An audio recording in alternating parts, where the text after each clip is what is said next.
All right, Gulf Coast independent wrestling fans, we've just finished our review on Front Row Fanatics of Ultimate Wrestling's Mayhem show that took place on the 15th in Santa Rosa County Auditorium in Milton, Florida, and we're continuing our conversation here with Ultimate Wrestling X Factor champion Brutal Joe Gibson, who is still gracious enough to allow us to be in his presence, so to speak, as we continue our little informal chat interview here. So, Internet, you take it away, Big Daddy.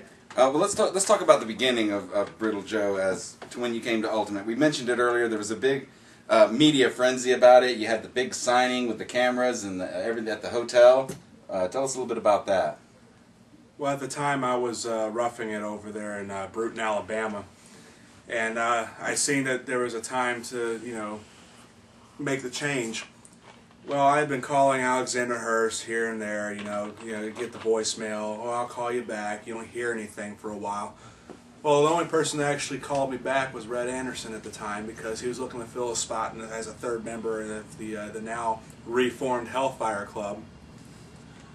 Granted, I wouldn't be caught dead in the stable of misfit wrestlers, but I seen it was the only way that I can get in there, get my spot at Ultimate.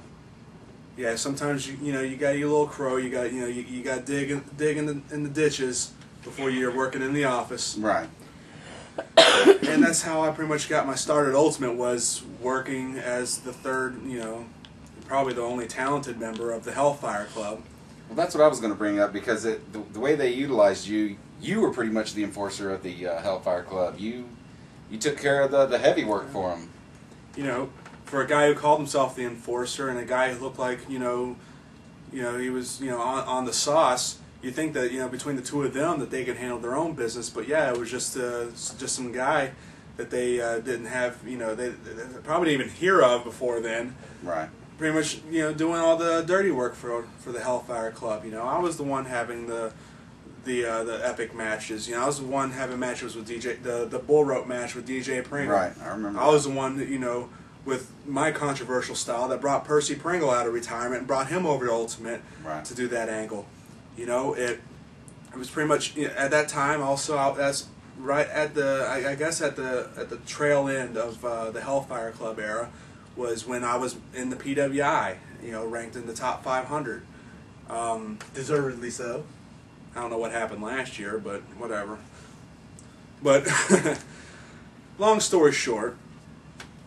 Yeah, you're right. I was pretty much the muscle, the gun, the short fuse, the hand grenade, so to speak, of the Hellfire Club, doing pretty much all the while you have Caesar wrestling radio DJs who have videos of themselves online playing with lightsabers and Ghostbusters costumes. Yeah, whatever happened to that fat turd? What was his name?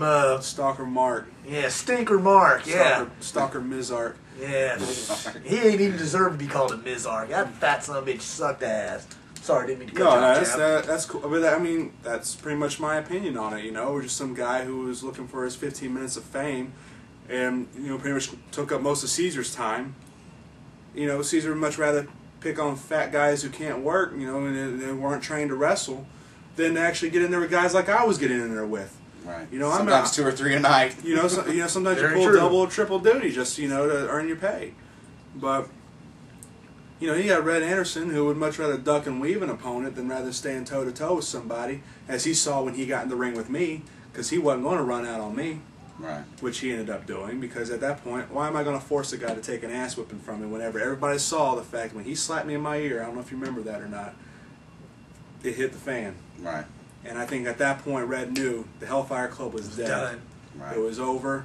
The fact that I left the Hellfire Club meant the Hellfire Club was dead. And that was the thing. You left it on your terms. You said, "Hey, I've taken this gravy train as far as I can." Well, at the time, I had won the X Factor belt for the first time.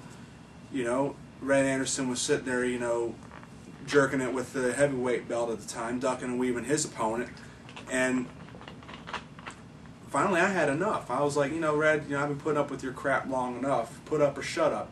And he was dumb enough in his foolish pride to sign the contract and get in the ring with me, which, I knew that he was going to have some tricks up his sleeve, because he doesn't have a fair match.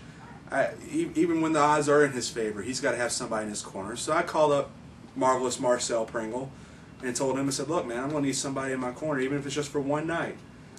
Make sure that there's none of these, as I've said before, shenanigans, being put forth, by Red Anderson. And Marcel did a pretty good job at making sure that that was a somewhat fair match. But of course, Red had to get, grab his ball and go home, and we hadn't seen him since. So. Well, I still have a Hellfire Club T-shirt that I wore at the Milestone show just to piss off Alexander Hurst III. And whether internet or not will admit it, we were Hellfire Marks, and the main reason we were Hellfire Marks was because of you. Simple as that. And it was great. I enjoyed it, but you made a great point.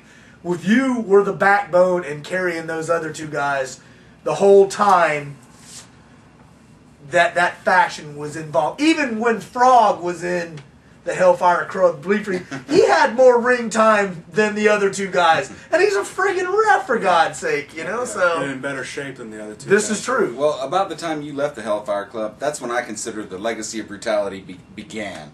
You were on a mission, you were on a quest. And that brings me to my next question. Your name, Brutal Joe Gibson, you're famous for that ground and pound, but after about a year and a half, you developed a real technical side. I mean, we started seeing the technical side of Joe Gibson, beating opponents with submissions, doing all kind of technical stuff, doing mat wrestling, chain wrestling, and now it seems like you have a hybrid style of both, the brutal and the technical, with some MMA thrown in. What can you tell us about that? Well, when I first made my debut at Ultimate, it was mostly all about the in-your-face smash mouth style, where you're just, like you say, the ground and pound, beat a guy up, go drink a beer afterwards. But I'm a student of the game. As it's shown, I'm a champion. This is my third championship I've held, so you got to constantly stay on top of your game, especially if you want to retain your belts, and especially if you want to be able to earn shots at belts.